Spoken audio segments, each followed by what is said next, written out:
mirror on the wall. Who has the best hair and makeup of them all? Okay, I hope I haven't scared you away just yet.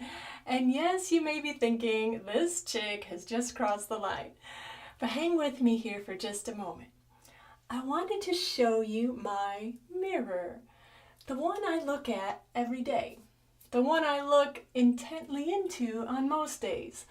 This could be the very mirror that James, the brother of Jesus, was talking about in the first chapter of his letter called James. In James chapter 1, verse 22, he says, "Do not merely listen to the word and so deceive yourselves." Do-do-do-do-do-do, what it says. Then in the next two verses, he says, "Anyone who listens to the word but does not do what it says is like someone who looks at his face in a mirror and after looking at himself, goes away and immediately forgets what he looks like." In other words, if I go to church and I hear the word in the pastor's sermon, it doesn't matter if I go away saying, "Wow, that was really good.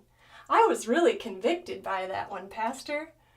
If I don't do something about it, it would be like me looking into this mirror right now, thinking, "Oh wow, I really need to make some improvements." And then I walk away and I totally forget about what I just saw. And I go about my day looking like this. Or in other words, if I open my Bible and I see words like love your enemies, or forgive those who've wronged you, or submit to your husband, help the poor, don't be wise in your own eyes, or humble yourself, share the good news of the gospel with others. It doesn't matter if I read my Bible for an hour every day. It doesn't matter if I read it and feel really convicted. It doesn't matter if I have the good intention of doing what the word says. Maybe next year when my circumstances change. It doesn't matter even if I agree with it and I say, "I'll get to that in the future." If I don't do what it says today, James says it's like totally forgetting what I just saw. James is talking to us about our actions, about our behavior, about following through with being more like Jesus. So let me ask you this. How often do you go a whole day without even looking into a mirror? How much time do you spend in front of the mirror each day? Do you ever look into a mirror and see right there in front of you that yesterday's mascara is smeared and on your eyes and your hair's a complete mess and you have a blueberry stuck in your teeth and you do nothing to fix it? You just get in your car and go to work that way? I don't think so. I once listened to a sermon on this passage by Andy Stanley, and I love what he has to say about it. He said, "A mirror requires a response." He also said, "Getting your hair and makeup right has far less to do with the quality of your life than getting your behavior right." James tells us what not to do, but he also tells us what to do and why. He says in verse 25, "But whoever looks intently into the perfect law that gives freedom and continues in it, not forgetting what they have heard, but doing it, they will be blessed in what they do." So let's pick this apart. Whoever looks intently. I gotta be honest. On most days, I look pretty intently into this mirror. I get up really close and I see if I need my mustache or my eyebrows plucked. I even get another mirror out to have an additional view of the back of my head so I can make some good improvements. I want to look into God's word. Like David said in Psalm 139, "Search me, O God, and know my heart. Test me and know my anxious thoughts. See if there's any offensive way in me and lead me in the way everlasting." Whoever looks intently into the perfect law.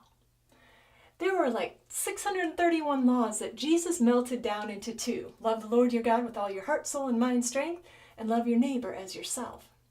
On the night before Jesus was arrested, after washing the disciples' feet and sharing a meal, he told them, "A new commandment I give you. Love one another as I have loved you." So you must love one another. By this, everyone will know that you are my disciples, if you love one another. Whoever looks intently into the perfect law that gives freedom. Sometimes we look into God's word and we see what it tells us to do and we think, now that doesn't sound too freeing. So we end up doing things that we think will be more freeing.